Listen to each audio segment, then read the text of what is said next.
بسم الله الرحمن الرحيم.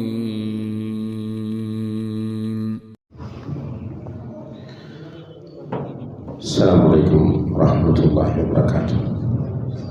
الحمد لله رب العالمين والعاقبة للمتقين ولا عدوان إلا على الظالمين، والصلاة والسلام على أشرف الأنبياء والمرسلين وعلى آله وأصحابه أجمعين، أما بعد. اللهم علمنا ما ينفعنا وانفعنا بما علمتنا وزدنا علما يا رب العالمين. கணித்திற்குரிய சகோதரர்களே, பெரியோர்களே, அல்லாஹுடைய பேரருளால் அவனுடைய மார்க்கத்தை அறிந்து கொள்வதற்காக வேண்டி இந்த மஸ்ஜிதிலே நாம் எல்லோரும் ஒன்று குழுமி இருக்கின்றோம்.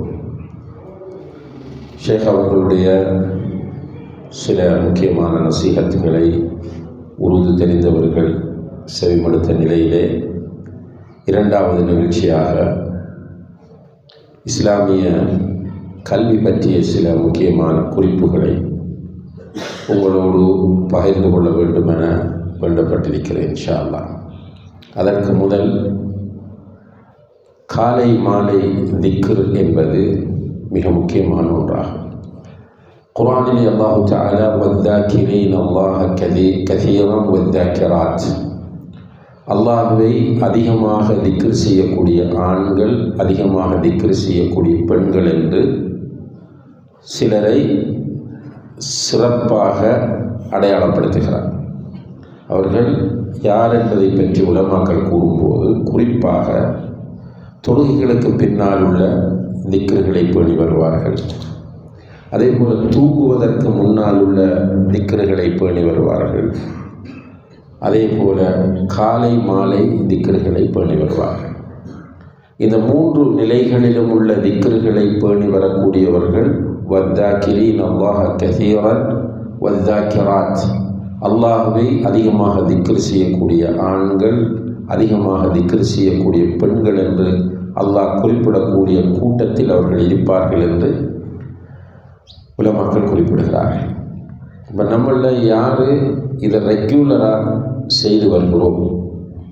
தொழுகைக்கு பின்னால் உள்ள திக்ர்கள், தூங்குவதற்கு முன்னால் உள்ள திக்ர்கள், காலையிலும் மாலையிலும் ஓத வேண்டிய திக்ர்கள். அப்படி உள்ளவங்க கையை தூக்குவாங்க ஒரு தரபியாவுக்காக.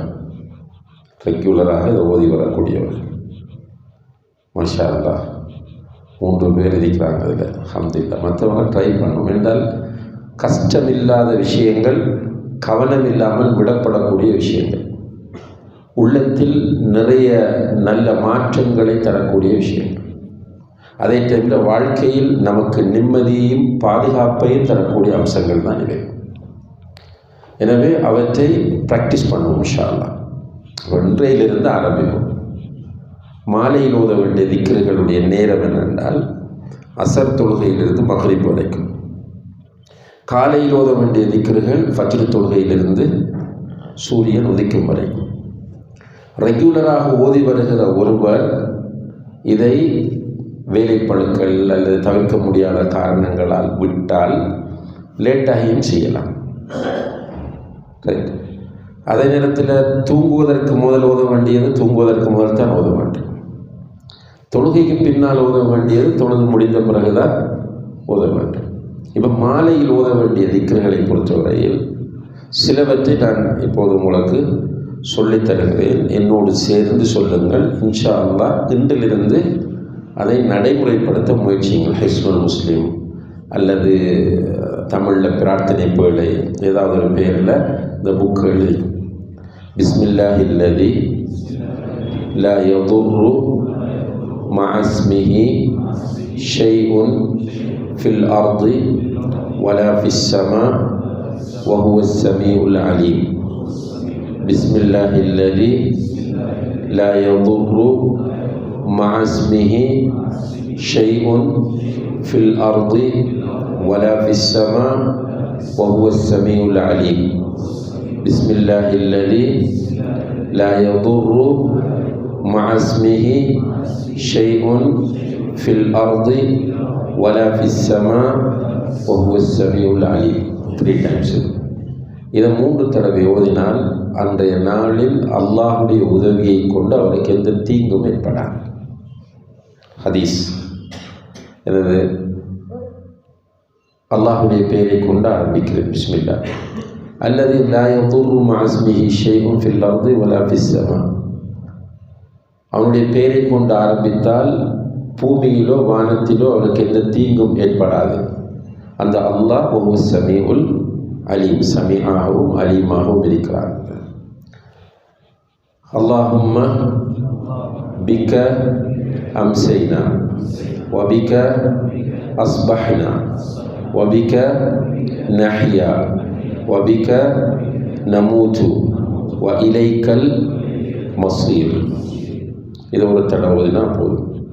அம்சைனா வ அம்சல் முல்கு லில்லாஹ் வல்ஹம்துலில்லாஹ் வலா இலாஹ இல்லல்லாஹு வஹ்தஹு லா ஷரீக லஹு லஹுல் முல்கு வ லஹுல் ஹம்து வ ஹுவ அலா குல்லி ஷைஇன் கதீர்.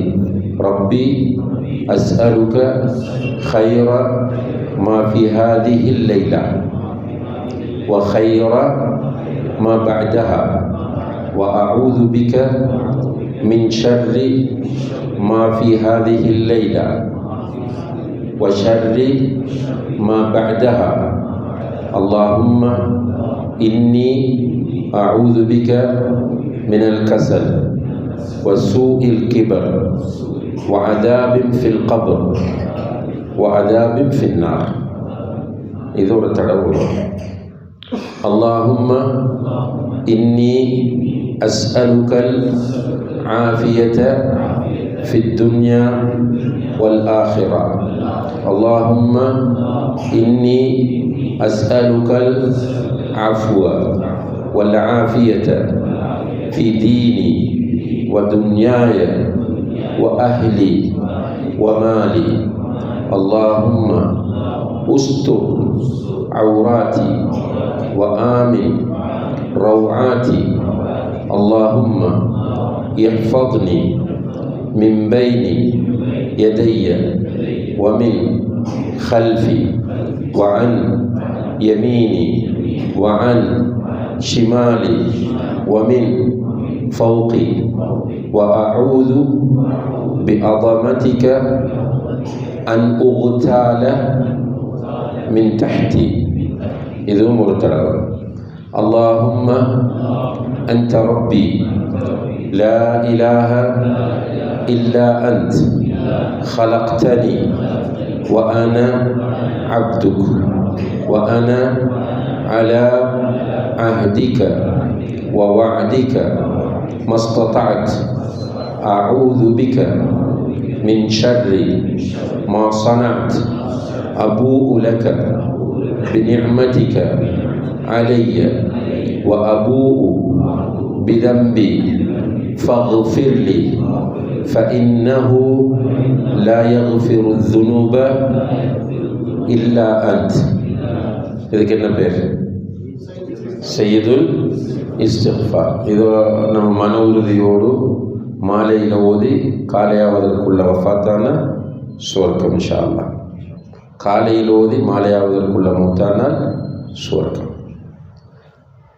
ரதீது பில்லாஹி ரப்பன் வபில் இஸ்லாமி தீனன் வபி முஹம்மதின் ஸல்லல்லாஹு அலைஹி வஸல்லம் நபியன் ورسولا.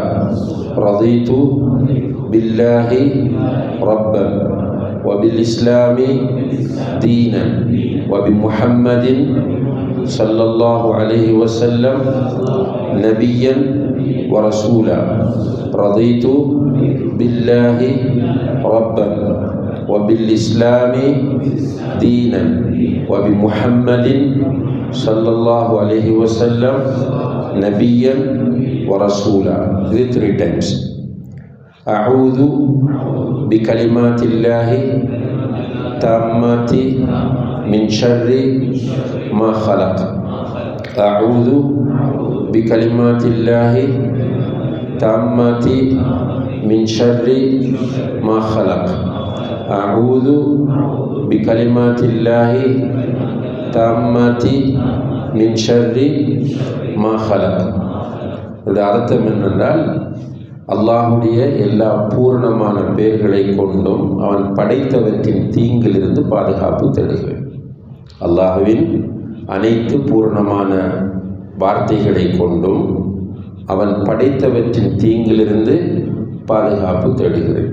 ஒரு நாள் ஒரு நபித்தோழர் ஒரு விஷ ஜந்தினால், அதாவது பாம்பு அல்லது தேள் போன்ற ஒன்றினால் தீண்டப்பட்டார். இதை பற்றி ரசூல் ஸல்லல்லாஹு அலைஹி வஸல்லம் அவர்களிடம் போய் அவருடைய சகோதரர் முறையிடுகிறார். முறையிட்ட போது அல்லாஹுடைய தூதர் சொன்னார்கள், அவர் இன்று மாலை அவுது பி கலிமாத்தில்லாஹி தாம்மாத்தி மின் ஷர்ரி மா ஹலக் ஓதி இருக்க மாட்டார் என்றார். போய் விசாரித்து பார்த்தா அவர் ஓதல்லை. அதிலிருந்து என்ன புரியுது? அவுது பி கலிமாத்தில்லாஹி தாம்மாத்தி மின் ஷர்ரி மா ஹலக்ன்றது ஈவினிங் டைம் ஓதினா அதில் இருந்து நைட் ஃபுல்லாக நமக்கு அல்லாஹ்வுடைய உதவியை கொண்டு எந்த தீங்கும் ஏற்படாது. அதே போல் மறுநாளும் ஏற்படாது இன்ஷா அல்லாஹ். யா ஹய்யூ யா கய்யூம் பிரஹ்மதிக அஸ்தகீஸ் ஒரு தடவை தான். யா ஹய்யூ யா கய்யூம், அல்லாஹ்வை அழைக்கிறோம். யா ஹய் யா கய்யூம் பிரஹ்மதிக, உன்னுடைய அன்பை கொண்டு உன்னிடம் கேட்கிறோம். அஸ்தகீஸ், உன்னுடைய உதவியை. இப்போ யா அல்லாஹ் யா ஹய்யூ யா கய்யூம், அவனுடைய கருணையை கொண்டு உன்னுடைய ரஹ்மத்தை கொண்டு உன்னிடம் உதவி கேட்கிறோம் என்பது இதனுடைய அர்த்தமாக. இது இல்லாமல் சுப்ஹானல்லாஹி பிஹம்திஹி 100 தடவை சொல்கிறது, குல் சூறாக்களை 3 தடவைகள் ஓதிக்கொள்வதெல்லாம் சுன்னவாக இருக்கிறது. இன்ஷா அல்லாஹ் இன்றிலிருந்து ட்ரை பண்ணுவோமா? ஏன்னா நிறைய படிக்கிறோம், செய்கிறது கம்மி. அப்போ நம்ம செய்யக்கூடியவர்களாக மாறுவோமாக இருந்தால் நிச்சயமாக வாழ்க்கையில் அது பெரிய ஒரு தாக்கத்தையும் மாற்றத்தையும் ஏற்படுத்தும் இன்ஷா அல்லாஹ். அடுத்ததாக அன்புள்ள சகோதரர்களே, கல்விக்கு இஸ்லாம் தந்திருக்கிற முக்கியத்துவம் எல்லோருக்கும் தெரியும். நான் காலையிலும் சொல்லி காட்டிய ஒரு விஷயம் என்ன, ஷிர்க் உச்சகட்டத்தில் இருக்கிறது, ரைட். அதே போல் பாவங்கள் தலைவிரித்தாடி கொண்டிருக்கின்றன. மக்களுக்கு மனிதம், மனித நேயம் என்றால் என்ன என்றே தெரியாமல் வாழ்ந்து கொண்டிருக்கிறார்கள். எல்லா ஜாஹிலியத்தும் அங்கே ஆட்சி செய்து கொண்டிருக்கிறது. இந்த சமுதாயத்தில் அல்லாஹு தஆலா முதலில் என்ன சொல்ல வேண்டும் என்று நாம் நம்முடைய அறிவை கொண்டு யோசித்தால் என்ன முடிவு வரும்? முதல் தௌஹீதை சொல்ல வேண்டும், அல்லது ஷிர்க்கை கண்டிக்க வேண்டும், அல்லது சில பிள்ளைகள் தந்தையுடைய மனைவியை அனந்தரமாக எடுத்துக்கொண்டிருந்தார்கள். அதாவது தந்தை வேறொரு திருமணம் செய்து தந்தை மௌத்தா போய்த்தார். மௌத்தானா அவருடைய மனைவி மகனுக்கு யார்? உண்மையிலே தாய். ஆனால் அந்த சமுதாயத்தில் எப்படி நடைமுறை இருந்துச்சு? அனந்தர சொத்து அப்படின்னா என்ன? அந்த மனைவி இவன் அனுபவிப்பான் பாலியல் ரீதியாக. நவுதுபில்லா. இப்படி ஒரு கேவலம். ஒரே வீட்டுக்குள் ஒரே டைமில் 10 பேர் போய் ஜினா செஞ்சுட்டு வருவார்கள். ஒரு வீட்டுக்குள் 10 பேர் கூட்டு ஜினா. நவுதுபில்லா. இப்படியான ஒரு சமுதாயத்தில் முதலில் என்ன சொல்ல வேண்டும் என்று நம்முடைய அறிவை வைத்து யோசித்தால், விபச்சாரம் செய்யக்கூடாது என்று சொல்ல வேண்டும், அல்லது கொலை செய்ய வேண்டாம் என்று இப்படி தான் நம்ம யோசிப்போம். ஆனால் அல்லாஹ் ரப்புல் ஆலமீன் முதலில் என்ன சொன்னான்? படியுங்கள், ஓதுங்கள், வாசியுங்கள். ஏனென்றால் ஒரு மனிதன் தன்னுடைய இல்மை சரியாக பெற்றுக்கொண்டால் இதெல்லாம் தப்பு என்பது அவனுக்கு புரியும். இல்மு வந்தால் தப்புன்றது ஆட்டோமேட்டிக்காக புரியும். அதே போல் பாருங்கள், ஒரு மனிதர் 99 கொலைகள் செய்கிறார். அவருடைய மன அழுத்தம் காரணமாக அவர் நண்பர்களிடம் போய் சொல்லுகிறார், நான் இதிலிருந்து மீள வேண்டும், நான் மன்னிப்பு கேட்க வேண்டும், எனக்கு ஏதாவது வழி இருக்கிறதா என்று கேட்டதும் மக்கள் பிடித்து அவரை யார்கிட்ட அனுப்பி வைத்தார்கள்? நல்லா கவனிக்கணும் இந்த சம்பவத்தை. சஹீஹ் முஸ்லிமில் வரக்கூடிய சம்பவம். எங்கே அனுப்பி வைத்தார்கள்? ஒரு ஆபிதிடம். ஆபிதுண்டா யார்? இபாதத்தாளி, பெரிய பக்தியாக எந்த நேரமும் தொழுது இருக்கக்கூடிய ஒரு மனிதரிடம் அனுப்பி வைக்கிறார். போய் அவரிடம் பேசி அவர் உனக்கு சொல்யூஷன் தருவார். அவரிடம் போய் உட்கார்ந்து இந்த விஷயத்தை சொன்ன உடனே அவர் சொல்ல 99 கொலையாக செய்திருக்கிறாய், உனக்கு அல்லாஹ் மன்னிப்பு தர மாட்டான் என்று இமோஷனலாக அவர் பதில் சொன்னார். இந்த மனிதனுக்கு கோபம், இயல்பிலே கோபக்காரன். அப்போ இந்த ஆன்சர் கோபத்தை ஏற்படுத்தியது, அவரை கொலை செய்து விட்டார். இப்போ எத்தனை பேர்? 100 கொலை. இருந்தாலும் அவருடைய ஆள் மனதில் ஒரு குற்ற உணர்வு, திருந்த வேண்டும், மாற வேண்டும் என்று ஆசைப்பட்டு கொண்டே இருக்கிறார். அப்போதுதான் சிலர் சொல்லுகிறார்கள், இந்த ஊரில் ஒரு அறிஞர் இருக்கிறார், அவரிடம் போய் நீ விளக்கம் கேளு என்று சொன்னபோது அவர் அந்த அறிஞரை நாடி சென்று விஷயத்தை சொல்லி கேட்கிறார். கேட்டதும் அந்த அறிஞர் பதில் சொல்லுகிறார், நீ உணர்கிறாய், உன்னுடைய தவறை நீ ஏற்றுக்கொள்கிறாய், கண்டிப்பாக அல்லாஹ் உன்னை மன்னிப்பான். ஆனால் இந்த ஊரில் நீ இருக்கக்கூடாது. ஏனென்றால் இந்த ஊர் ஒரு நல்லவர்கள் வாழ்வதற்குரிய ஊர் கிடையாது. நீ இன்னும் தப்பு செய்ய தூண்டுவார். எனவே இந்த ஊரை விட்டு நீ, அவர் சொல்லி வழிகாட்டலை பாருங்கள், இந்த ஊரை விட்டு நல்ல மக்கள் வாழ்கிற ஒரு ஊர் இருக்கிறது, அந்த ஊருக்கு போய் என்று சொல்கிறார். அப்போ அந்த மனிதன் போகிற வழியில் மூத்தாகிறார். அதை பிறகு நடந்து தெரியும் நமக்கு. ரஹ்மத்துடைய மலக்குகளும் அதாபுடைய மலக்கும் வந்து கடைசியில் 3வது ஒரு மலக்கு வந்து தீர்ப்பு கொடுக்கிறார். எந்த ஊருக்கு நெருக்கமாக இவர் மூத்தாக இருக்கிறாரோ அதை பார்த்து முடிவெடுங்கண்டு. யார் உயிரை கொண்டு போனது? அன்புக்குரிய ரஹ்மத்துக்குரிய மலக்குகள். இப்போ கல்வியினுடைய முக்கியத்துவத்தை ரசூலுல்லாஹி அலைஹி வஸல்லம் அவர்கள் இங்கே சொல்கிறார்கள். பாருங்கள், இமோஷனல். இப்போ நம்மளும் நிறைய விஷயங்களை இமோஷனலாக யோசிக்கிறோம், இல்மியன் யோசிக்கிறது இல்லை. இல்மு இருந்தால் அது தப்புன்றது புரியும், ரைட், சரி என்பது புரியும். இமோஷனலாக யோசித்தோமாறு அப்படியா இப்படியா என்று அந்த நம்மளும் எங்கே போவோம் என்றால் இமோஷனலான முடிவுகளை நோக்கி தான் போய்கொண்டிருப்போம். அதே போல் பாருங்கள், ஜுரைஜ் என்ற ஆபிதினுடைய சம்பவம் எல்லோருக்கும் தெரியும், கேள்விப்பட்ட சம்பவம். ஜுரைஜ் என்ற ஒருவர் இருந்தார் ரசூலுல்லாஹ்வுக்கு முந்தைய காலத்தில். அந்த ஆபித் நல்ல ஒரு ஆபித், எந்த நேரமும் இபாதத் செய்து கொண்டிருப்பார். ஒரு நாள் இந்த ஜுரைஜ் ஒரு இபாதத்தில் ஈடுபட்டு கொண்டிருக்கும் போது தாய் வருகிறார், வந்து மகனை அழைக்கிறார். ஜுரைஜ் என்று பெயரை சொல்லி அழைக்கும் போது இவருக்கு கன்ஃபியூஷன். என்ன கன்ஃபியூஷன்? தாயுடைய அழைப்புக்கு பதில் சொல்வதா, இபாதத்தை தொடர்வதா? எது பெருசாக பட்டுச்சு அவருக்கு?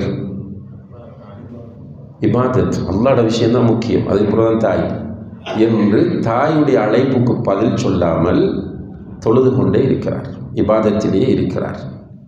தாய் கூப்பிட்டு அழுத்து போய் கோபம் வந்து விட்டது. என்ன சொன்னார்கள்?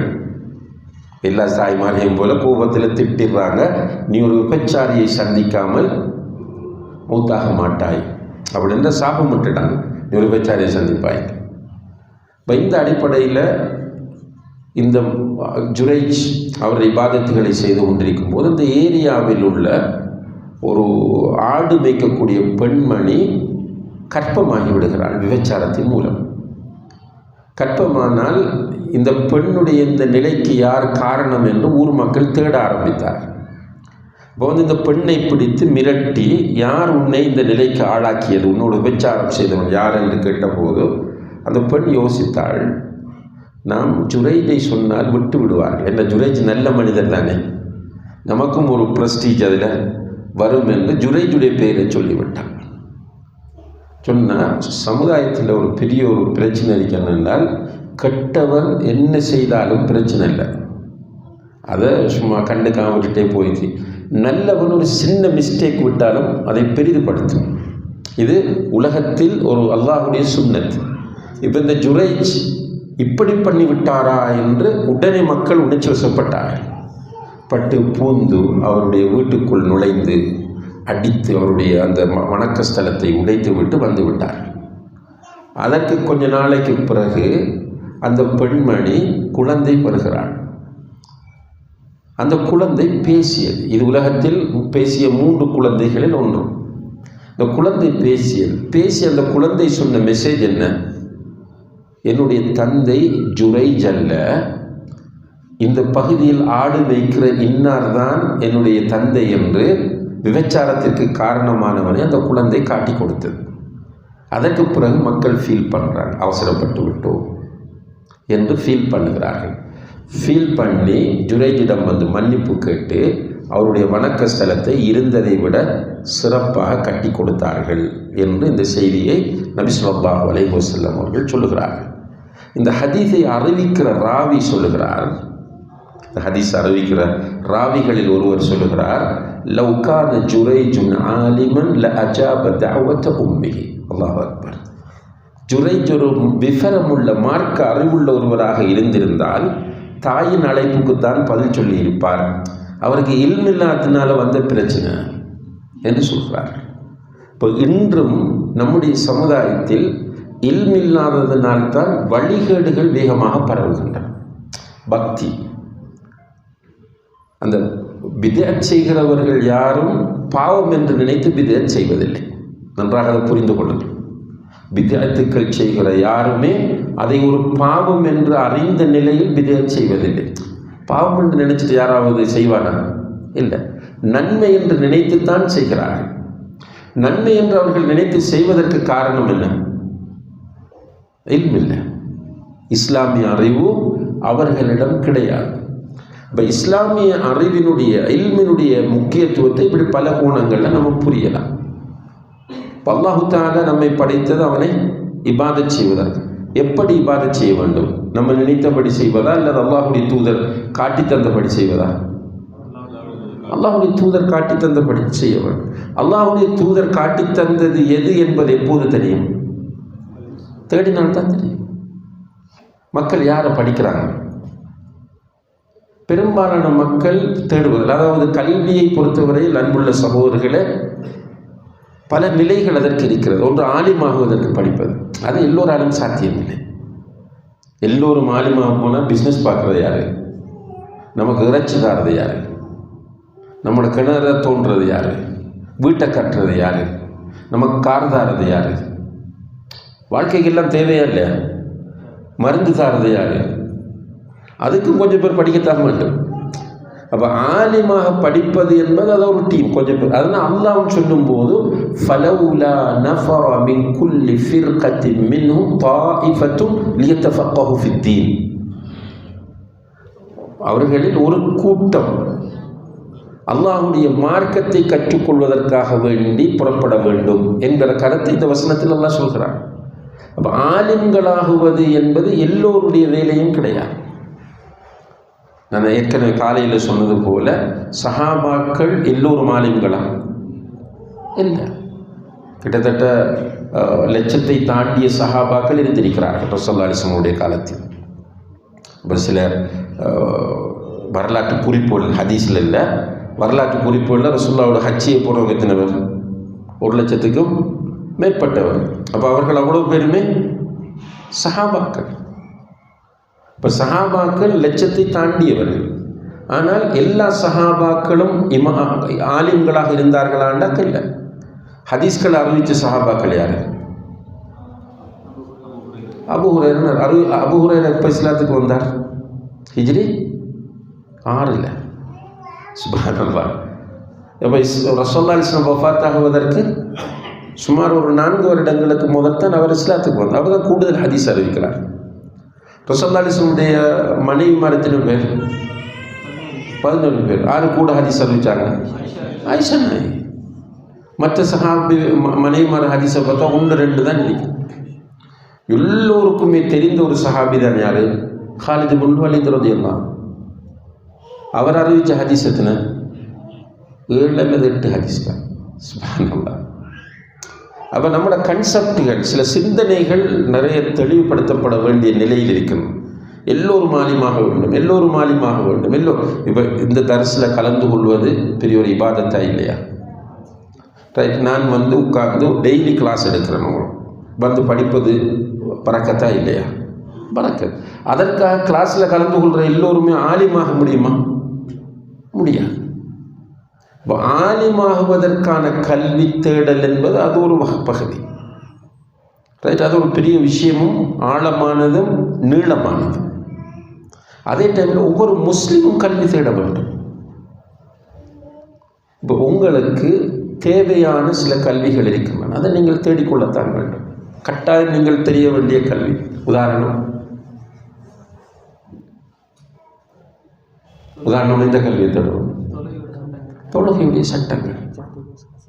இது கொஞ்சம் இல்லைங்க, நான் ஷேக்கிட்ட கேட்டு வரேன், மௌலவிட்ட கேட்டு அப்படி சொல்ல முடியுமா? தொழுகையை பொறுத்தவரையில் நமக்கு அது பற்றி ஒரு தெளிவு எப்போதும் இருக்க வேண்டும். என்ன ஒரு நாளைக்கு 5 தடவைகள் கம்பல்சரியாக தொழ போகிறோம், ரைட்? வேறு என்ன கல்வி நமக்கு தேவை? தொழுகையோட ரிலேட்டடாக ஒது, தயம்மு, குளிப்பு, ஒவ்வொன்றுக்கும் ஜனாபத் ஏற்பட்டால்,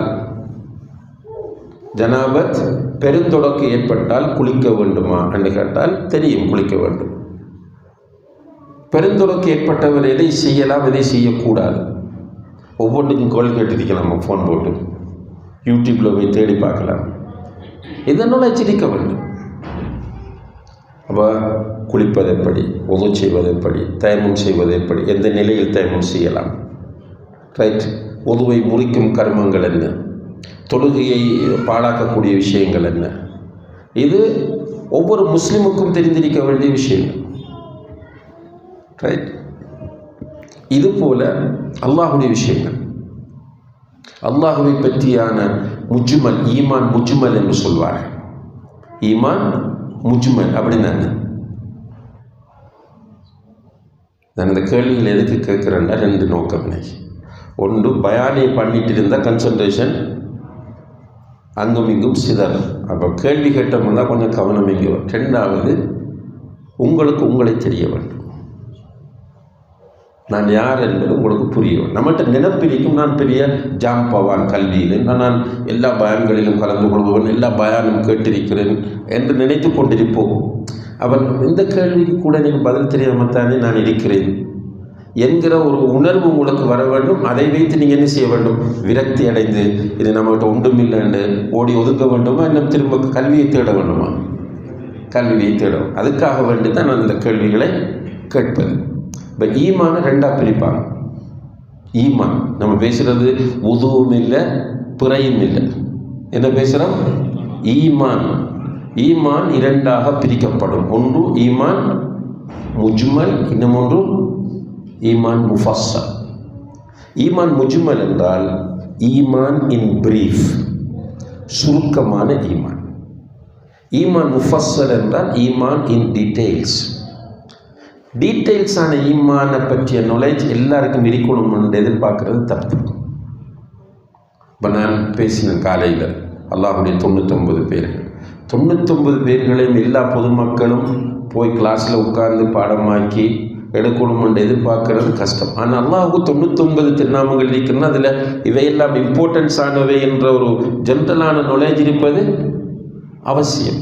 இப்போ அர்கானுல் ஈமான், அர்கானுல் ஈமான் அல்லது உசூலுல் ஈமான் என்ன அர்த்தம்? ஈமான் அடிப்படையில் எத்தனது? 6. அல் ஈமானு பில்லாஹ் வ மலாயிகத்திஹி வ குதுபிஹி வ ரசூலிஹி வல் யௌமில் ஆஹிர் வல் கத்ரி கைரிஹி வ ஷர்ரிஹி. இந்த 6ஐயும் இந்த சுருக்கமாக புரிந்து கொள்வது ஈமான் முஜ்மல்.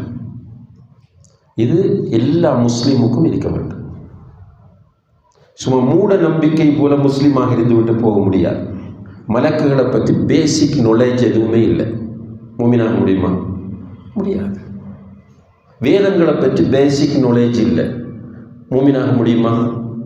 முடியாது. சரியான மூமினாக பயணிக்க முடியாது. அப்போ ஈமான் கொள்ள வேண்டிய அர்கானுல் ஈமான் பற்றிய பேசிக் அறிவு, அடிப்படை அறிவு என்பது ஒவ்வொரு முஸ்லீமுக்கும் தேவை. அதை அவர்கள் தேட வேண்டும். இப்படி ஒவ்வொரு முஸ்லிமும் ஒரு முஸ்லிமாக வாழ்வதற்கு தேவையான அறிவு, அதை தேடுவது அவர்களுக்கு கடமையாகும். ஆலிம்கள் ஆகுவதற்கு அந்த பகுதியில் இருப்பவர்கள் கல்வியை தேடுவது அவசியமாகும். மாணவர்கள் என்கிற நிலையில் இருப்பவர்கள் அவர்கள் ஆலிம்கள் என்கிற லெவலுக்கு போகிற வரைக்கும் கல்வியை தேடுவது அவர்களுக்கு அவசியமாகும். இப்போ 3 நிலைகளில் கல்வி தேடப்பட்டு கொண்டே இருக்க வேண்டும். கல்வி தேடுவது எனும்போது முதலாவதாக அன்புள்ள சகோதரர்களை நம்மகிட்ட இஹ்லாஸ் இருக்க வேண்டும். கல்வியை தேடுவது துனியாவை அடைவதற்காக இருக்கக்கூடாது. ரசூலுல்லாஹி அலைஹி வஸல்லம் அவர்கள் அந்த மஜ்லிஸ்கள் நிறைவுறும் போது கேட்கிற ஒரு துஆவிலே கடைசியில் கேட்பார்கள், அல்லாஹும்ம லா தஜஅலி துன்யா அக்பர ஹம்மினா வலா மப்லக இல்மினா. அல்லாஹும்ம லா தஜஅலி துன்யா அக்பர ஹம்மினா வலா மப்லக இல்மினா. யா அல்லாஹ், இந்த துனியாவை எங்களுடைய வாழ்க்கையில் ஆக முக்கியமான நோக்கமாக ஆக்கிவிடாதே. நாங்கள் படித்த கல்வி போய் அடைகிற இடமாகவும் இந்த துனியாவை ஆக்கிவிடாது. துனியாவுக்காக கல்வி தேடுகிறவர்களாக எங்களை ஆக்கிவிடாது. இப்போ கல்வியை தேடும்போது அல்லாஹ்வுக்காக தேட வேண்டும். அது ஒரு கடமை. எனக்கு கல்வியை தேடுவது ஒரு இபாதத். கல்வியை தேடுவது என்பது ஒரு இபாதத். இதை புரிய வேண்டும் முஸ்லிம் உம்மத். நீங்கள் புரிந்திருக்கிறார் அல்ஹம்துலில்லாஹ். உங்கள்கிட்ட திரும்ப சொல்கிறேன் ஒரு உறுதிப்படுத்துறதுக்காக. ஆனால் முஸ்லிம் சமுதாயத்தில் யார் கல்வியை தேட பார்க்குறாங்க? அவர்கள் அறிந்த கேள்விப்பட்ட அடிப்படையில் தொழுகிறார்கள், கேள்விப்பட்ட முறையில் ஒது செய்கிறார்கள், கேள்விப்பட்ட முறையில் தயமும் தெரியாது. நிறைய பேருக்கு ஊருக்குள்ளே போய் சமுதாயத்துக்குள்ளே பார்த்தீங்கன்னு சொன்னால் சுப்ஹானல்லாஹ், குளிப்பு கடமையானவர்கள் சுடுதண்ணி வெண்ணி இல்லைன்னு சொன்னால் குளிக்காமல் தூங்குகிறார்கள். ஏன்? ஃபஜ்ருக்கு அவங்க நினைத்திருக்கிறார்கள் குளிக்காவிட்டால் தொழ முடியாது. அடுத்த ஒரு வழிகாட்டல் ஆப்ஷன் இருக்கிறது தயமும், அதை பற்றி தெரியாது. நிறைய நீங்கள் ஊருக்குள்ளே ஒவ்வொரு வீடாக போய் நம்ம நான் முஸ்லீம்ஸை டார்கெட் பண்ண நம்மளோட முஸ்லீம் சகோதரர்கள் வீட்டுக்குள்ளே போய் பேசிக்கான கேள்வி கேளுங்க. உங்களுக்கு தயமம் செய்ய தெரியுமா? சாக்ஸில் மசாஜ் செய்ய தெரியுமா? உங்களுக்கு சுன்னத்தான குளிக்கிற முறை தெரியுமா? ரைட்? எப்படி ஒது செய்ய வேண்டும் என்பது தெரியுமா என்றால், ஏதோ அவர்கள் சின்ன பருவத்தில் பள்ளியில் பார்த்திருப்பார்கள், அவர்களுடைய வீட்டில் உள்ள பெரியவர்கள் செய்த முறைகளை அப்படியே போயிட்டு இருக்கும். ஆனால் எந்த நேரம் பார்த்தாலும் ஃபோன் இருக்கும். ஸ்கூலில் போய் படித்திருப்பார்கள், காலேஜில் படித்திருப்பார்கள், வீட்டில் நிறைய புக்ஸ் இருக்கும், நாவல்ஸ் இருக்கும், வேறு ஸ்டோரி புக்ஸ்கள் இருக்கும், வரலாற்று நூல்கள் இருக்கும். ஆனால் மார்க்கத்தை படிப்பது என்பது அவர்களுக்கு சம்பந்தமே இல்லாத ஒன்றாக நினைக்கிறார்கள். இப்படியானவர்கள் 90% நம்முடைய சமுதாயத்தில் இருக்கிறார்கள். நீங்கள் ஏற்றுக்கொள்வீர்கள் என்று நினைக்கிறேன். உங்களோட வீட்டில் இப்போ இந்த இடத்தில் உட்கார்ந்திருக்கிற நீங்கள் உங்களுடைய வீட்டில் என்ற சில நேரம் உங்களுடைய வீடு ஒரு இஸ்லாமிக் சூழலாக இருக்கலாம். உங்களுடைய ஃபேமிலி உறவினர்களுடைய வீட்டுக்கு போய் பாருங்கள், என்ன ஏதாவது பயணம் போகிறாங்களா, வீட்டில் ஏதாவது போட்டு பார்க்கிறார்களா, வாசிக்கிறார்களா? அந்த நிலை இல்லை. அப்போ இந்த பேசிக்கான நாலேஜை தேட வேண்டிய விஷயத்தை நாம் சமுதாயத்திற்கு கடுமையாக உணர்த்த வேண்டும். இப்போ இங்கே என்ன நடக்குது என்றால், ஹுத்பாவில் கல்வியை பற்றி பேசினால் ஒரு வாப்பன் நினைக்கிறான், இன்ஷா அல்லாஹ் அவனோட மகன் ஓத கொண்டு விட மாட்டேன். இமாம் ஹுத்பா ஓதும்போது, ஹத்தீப் ஹுத்பா ஓதும்போது கல்வியின் முக்கியத்துவத்தை பற்றி ஓதுகிறார். தந்தை என்ன முடிவு எடுக்கிறார்? சொன்னால் நம்ம மகன் இந்த முறை நம்ம மதரசாவில் போட்டுறோம். அவர் புரியல. கல்வியை தேடுன்ற எனக்குத்தான் ஹத்தீப் ஓதினார் என்பது அவருக்கு புரியவில்லை. மகன் ஓதினால் அல்ஹம்துலில்லாஹ் மகன் ஒரு ஆலிமாக வரலாம், அதனால் நன்மைகள் கிடைக்கலாம், அது வேறு விஷயம். உனக்குரிய நாலேஜை எப்படி நீ கெயின் பண்ண போகிறாய்? அதே நேரத்தில் தாயிகளுடைய பிரச்சனை, நானும் தான், என்னை போன்ற மௌலவிகளும் தான், நீங்களும் தான் தாயிகளாக இருக்கும்போது நம்ம விடுற பெரிய ஒரு மிஸ்டேக்கை சொல்லுங்க. என்னென்ன பள்ளியில் வந்து உட்கார்ந்து நம்ம ஊரெல்லாம் பயம் பண்ணித்துடுறேன், ஊர் கடந்து வெளிநாட்டுக்கு போய் பயம் பண்ணுறேன். என்னுடைய வீட்டில் ஒரு கிளாஸ் இல்லை. ப்ராக்டிக்கலாக யோசிச்சு பாருங்க. இல்லை நான் பண்ணுறேன் எங்களை வீட்டில், நான் எக்ஸாம்பிளுக்கு சொல்கிறேன். ரைட்? எங்கள் ஃபேமிலியை கூப்பிட்டு நம்ம மாதாந்தம் ஒரு கெதறி வைக்கிறோம், டெய்லி ஏதாவது ஒரு முறையில் படிப்பித்து கொண்டிருக்கிறோம். ஆனால் பெரும்பாலான இடங்களில் நீங்கள் பார்த்தால் மௌலவி ஃபுல்லாக பிஸி. எங்கே பிஸி? அந்த பள்ளியில் கிளாஸ், இந்த பள்ளியில் பயான், அந்த பள்ளியில் ஹுத்பா, இந்த பள்ளியில் தஃப்சீர் கிளாஸ், அந்த பள்ளியில் சீரா வகுப்பு. ரைட்? ஆனால் வீட்டில் உள்ளவங்க யாருக்கும் எதுவும் தெரியாது. நம்ம யோசிக்கலை. நம்மளோட இப்போ எதுக்காக இந்த கிளாஸ் நடத்துகிறோம்? எதுக்காக பயன் பண்ணுறோம்? எதுக்காக இவ்வளோ ரிஸ்க் எடுக்கிறோம்? எதுக்காக மஸ்ஜிதோடே கிடக்கிறோம்?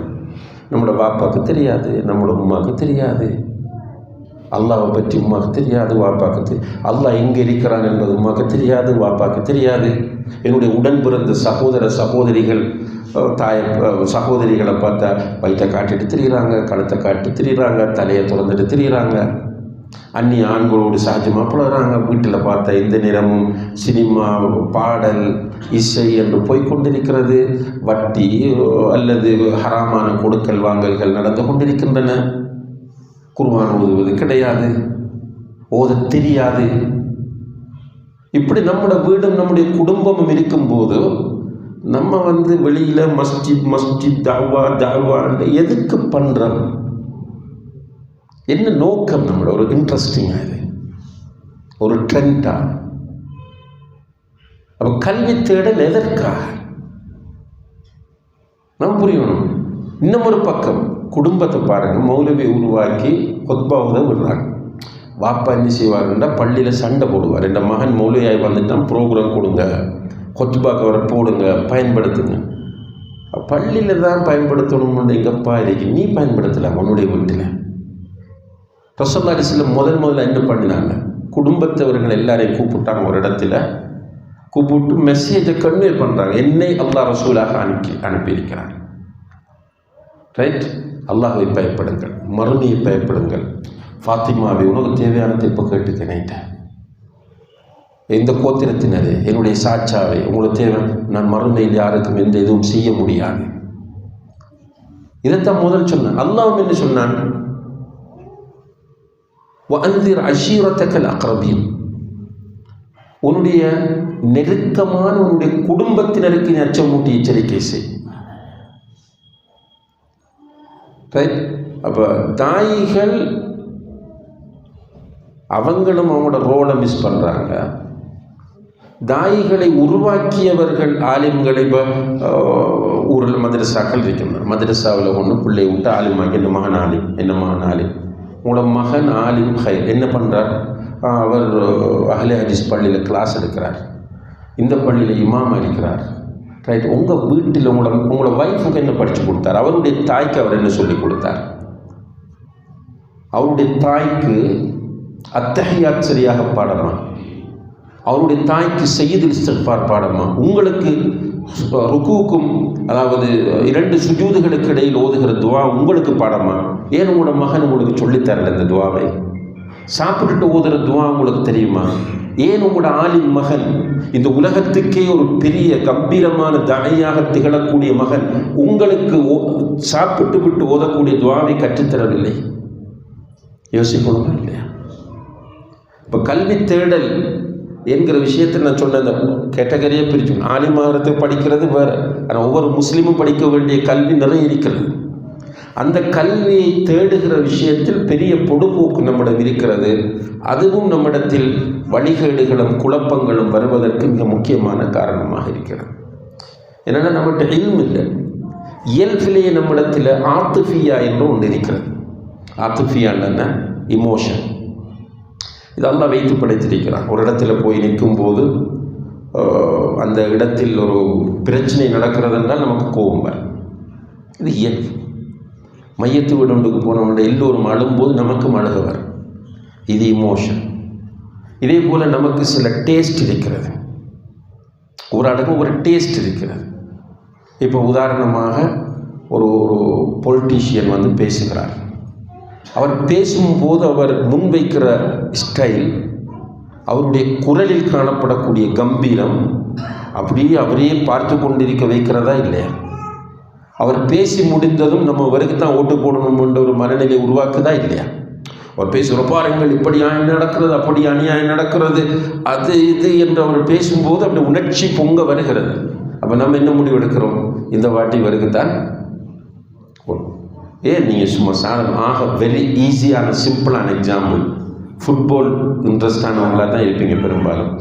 ஒரு கிரவுண்டில் போய் நின்று ஃபுட்பால் பார்க்குறீங்க.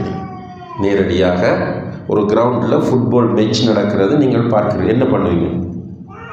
சும்மா அப்படியே கையை கட்டி கொண்டு அப்படி கொட்டா விட்டு மேட்ச் பார்ப்பீங்களா? இல்லை, சும்மா கால் வரும், கை வரும். யார் போய் நின்றாலும் அந்த இடங்களுக்கு ஏற்ற மாதிரி இமோஷனலாக பாடி ஃபீல் பண்ணலாம். இல்லை, இப்படி தான் எல்லாம் படைத்திருக்கிறார். இதே மாதிரி நம்ம பயானை கேட்கும்போது அந்த இன்ட்ரெஸ்ட்டுக்கு ஏற்ப நம்மளும் பின்னால் போகிறோம். அப்படி போகக்கூடாது. இல்மு இருந்தால் போக மாட்டோம். எவர் சொல்கிறது ஹதீஸா குர்ஆனாவெல்லாம் பார்க்குறது, அவர் சொல்லிட்டாரே, எனக்கு அவரை பிடிக்கும். நல்லா பேசுவார், அருமையாக பேசுவார். நான் அடிக்கடி நம்முடைய சகோதரர்களுக்கு, குறிப்பாக நம்முடைய சகோதரர்களுக்கு தரபியாக கொடுக்கும்போது நான் சொல்கிற ஒரு விஷயம் என்னென்னா, நம்ம காலையிலிருந்து இரவு வரைக்கும் இஜ்திமா நடத்துகிறோமா இல்லையா? நீங்கள் அந்த இஜ்திமாவில் முன் வரிசையிலிருந்து கலந்து கொண்டு ஒரு 10 பேரை தனியாக கூப்பிடுங்க. ஒரு நோட் புக்கை கொடுங்க. இஜ்திமா முடிந்து போகும்போது ஒரு நோட் புக்கை கொடுத்து வேகமாக அவசரமாக இன்றைக்கு யார் யார் பேசினாங்க, என்னென்ன தலைப்பில் பேசினாங்க, யார் ஃபஸ்ட்டாக பேசினார், செகண்டாக பேசினார், கடைசியாக பேசினார், லிஸ்ட் ஒன்றை போட்டுத்தாங்கன்னு கொடுத்துப்பாங்க. ஷுவர் பண்ணுவன் ஒரு இருவரை தவிர வேறு யாரும் செய்ய மாட்டாங்க. ஏன் செய்ய மாட்டாங்க? நம்முடைய பிரைன் கெப்பாசிட்டி ஒரு குறிப்பிட்ட லிமிட் தான். அதனால் ரசூல் ஸல்லல்லாஹு அலைஹி வஸல்லம் எப்படி டீச் பண்ணாங்க? உட்கார்ந்துட்டு பயன் பண்ணுறாங்க.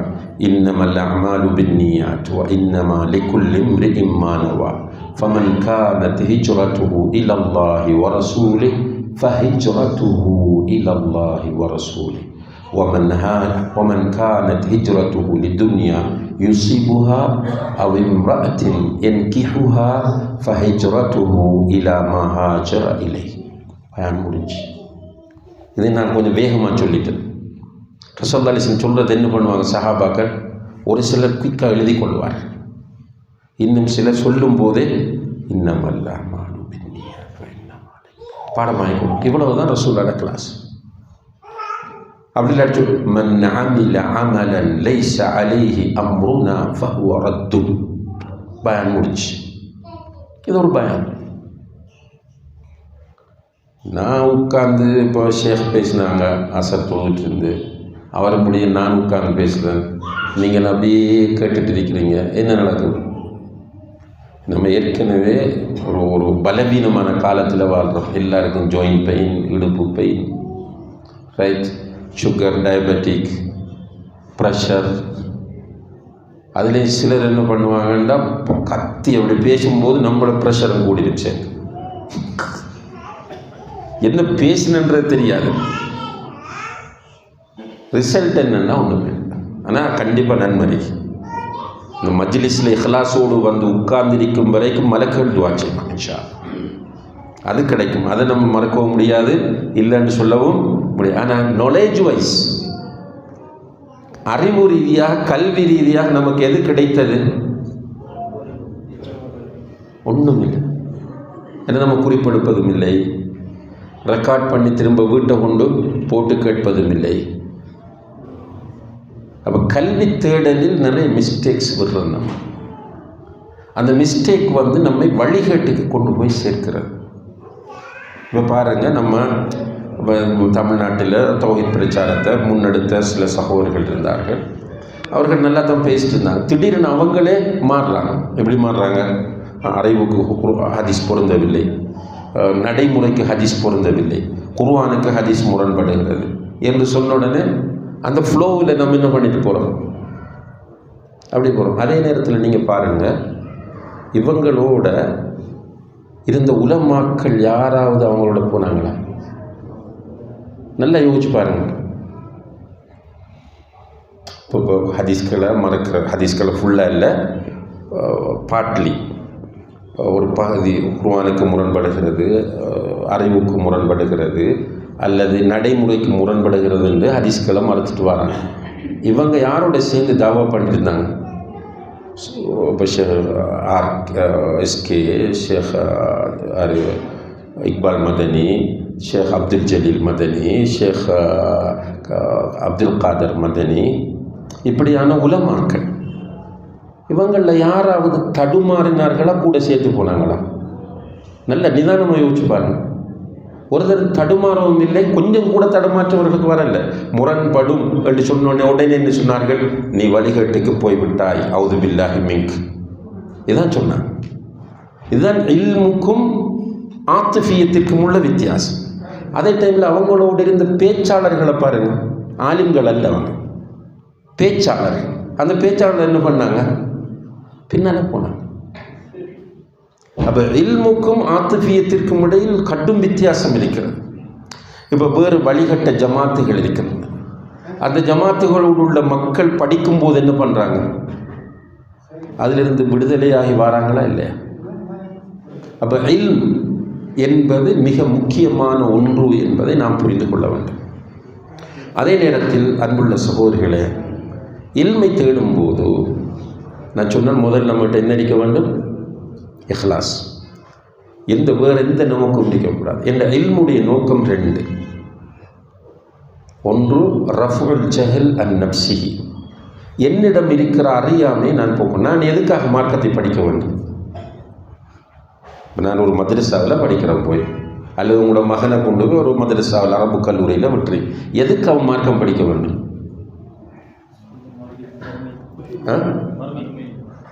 மறுமை. ஓகே, டைரக்டர் நோக்கம் அவனிடம் இருக்கிற அறியாமை அவன் போக்க வேண்டும்.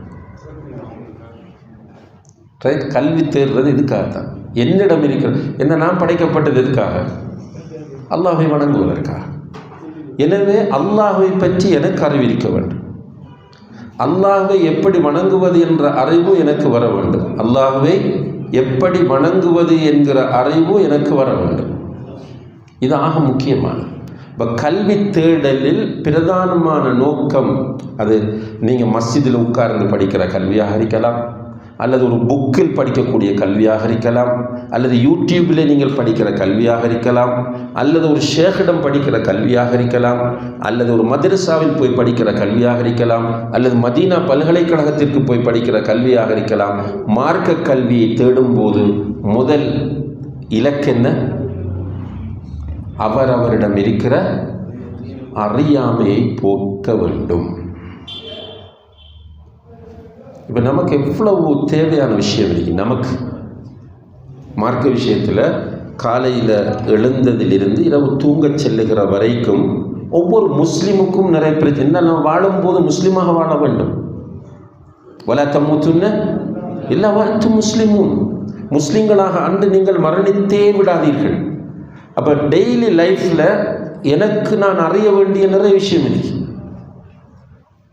ரைட்? நான் ஒரு கடையில் போய் ஒரு பொருள் வாங்கணும், இந்த பொருளை வாங்கலாமா இல்லையா?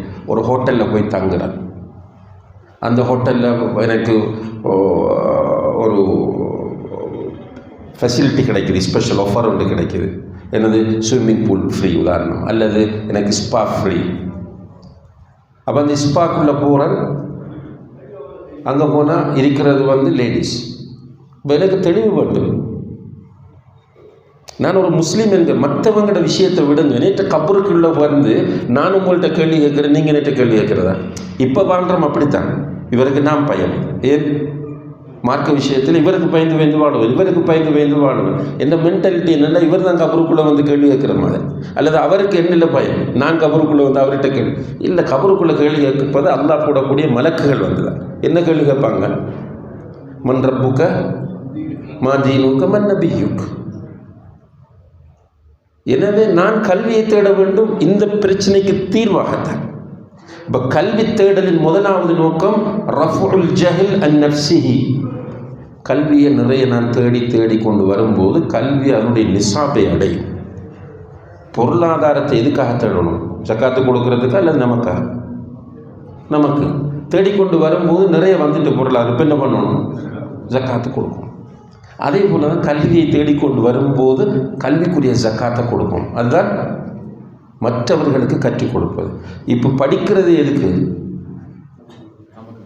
நமக்கு இல்லை, மற்றவங்களுக்கு படித்து கொடுக்குறது தான் படிக்கணும்.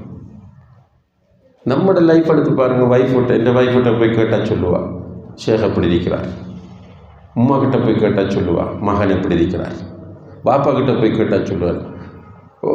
நான் பக்கத்தில் இருக்க கடைக்காரன்கிட்ட போய் கேட்கணும், அண்டை வீட்டான்கிட்ட போய் கேட்கணும் ஷேக் எப்படி இருக்கிறார். ரசூல் ஸல்லல்லாஹு அலைஹி வஸல்லம் டீச் பண்ணினாங்க, யார்கிட்ட போய் கேட்டாலும் ஒரு ஆள் தங்குவார்.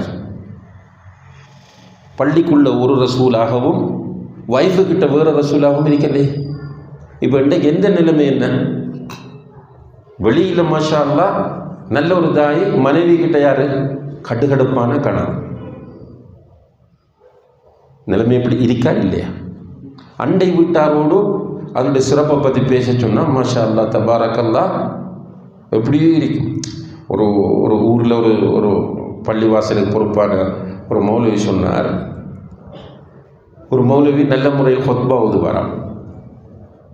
அப்போ அந்த ஹொத்பா முடிந்த பிறகு ஒருவர் வந்து சொன்னாராம் ஒரு நாள், இவருக்கு ஹொத்பா கொடுக்காதீங்க, கொடுத்தா நான் வரமாட்டேன் உங்களோட மஸ்ஜிதுக்கு, எனக்கு கஷ்டம் வரும் ஹொத்பா கேட்க. எதுக்கு அப்படி சொல்கிறீங்க? இல்லை அது வேணாம் உங்களுக்கு அவர் ஹொத்பா கொடு. அப்போ அப்படி ஏற்றுக்கொள்ள இல்லாது ரீசன் சொல்லாமல் ஹொத்பா கொடுக்கலான்னு சொன்னால் நம்ம கேட்க முடியாது. திரும்ப அடுத்த ஒரு டேர்ன் அவருக்கு கொடுப்பட்டிருக்கிறது. அப்போவும் இவர் வந்து ஏன் இவருக்கு நீங்கள் ஹொத்பா கொடுக்குறீங்கன்னு, நீங்கள் இப்படி சொல்லி கொடுக்காமட்டா எல்லாரும் வந்து சொல்லுவாங்க, யாருக்குமே ஹொத்பா கொடுக்கலாம் போயிடும், ரீசனை சொல்லுங்கன்னு அவர் சொல்லியிருக்கிறார். ஆனால் போகிறார் ஒருவரை காட்டி, அது இவருடைய மாமனார், இவருடைய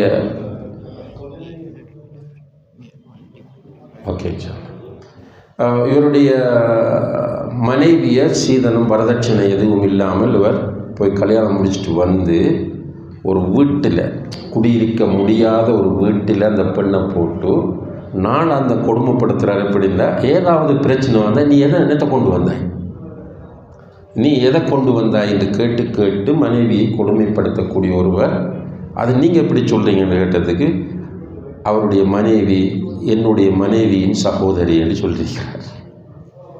இது ஒரு எக்ஸாம்பிளுக்கு சொன்னால் இந்த நிலை நிறைய இருக்கு. அப்போ என்ன மைண்ட் செட்டை உருவாக்குறோம் என்றால், படிப்பது என்பது மற்றவர்களுக்கு என்ற ஒரு நிலை உருவாக்கப்படுது. அந்த நிலை அல்ல, படிப்பது எனக்காக என்கிற நிலையில் நாம் கல்வியை தேட வேண்டும். கல்வியை தேடும்போது அன்புள்ள சகோதரர்களே, மேக்சிமம் நமக்கு ஒரு அல்லாஹ் ஒரு இந்த காலத்தில் பிரித்தறியக்கூடிய ஒரு டேலண்ட்டை தந்திருக்கிறார். அந்த டேலண்டின் அடிப்படையில் நம்முடைய ஊரில் அல்லது நம்முடைய பகுதியில் இருக்கக்கூடிய ஒரு நியூட்ரலான அஹ்லுசுன்னா வல் ஜமாஅத்தைச் சேர்ந்த அகீதாவில் சிக்கல் இல்லாத ஒரு ஆலிமிடம் அல்லது ஒரு மாணவனிடம் நம்முடைய கல்வியை தேடுவதற்கு நாம் முயற்சி செய்ய வேண்டும். எல்லோரிடமும் படிக்க போகாதீங்க. நீங்கள் அந்த அளவுக்கு அது உங்களுக்கு தெரியணும், உங்களோட கெப்பாசிட்டி உங்களுக்கு தெரிய வேண்டும். மேக்சிமம் உள்ள மக்களுடைய நிலை என்ன, எல்லாவற்றையும் படிக்க போகிறது. அப்படி இல்லாமல் குறிப்பிட்ட சிலரை வைத்துக்கொண்டு அவர்களிடம் படியுங்கள். இன்ஷா அல்லாஹ் கல்வி பற்றிய ஒரு நல்ல தெளிவும் மார்க்கம் பற்றிய அறிவும் கிடைக்கும். எல்லாம் வல்ல அல்லாஹ் தஆலா அதற்கு நம்ம எல்லோருக்கும் தௌஃபீக் செய்வானாக. வ ஆகிரு தஅவானா அனில் ஹம்துலில்லாஹி ரப்பில் ஆலமீன். வஸ்ஸலாமு அலைக்கும் வரஹ்மத்துல்லாஹி வபரகாத்துஹு. சுப்ஹானக்கல்லாஹும்ம வபிஹம்திக.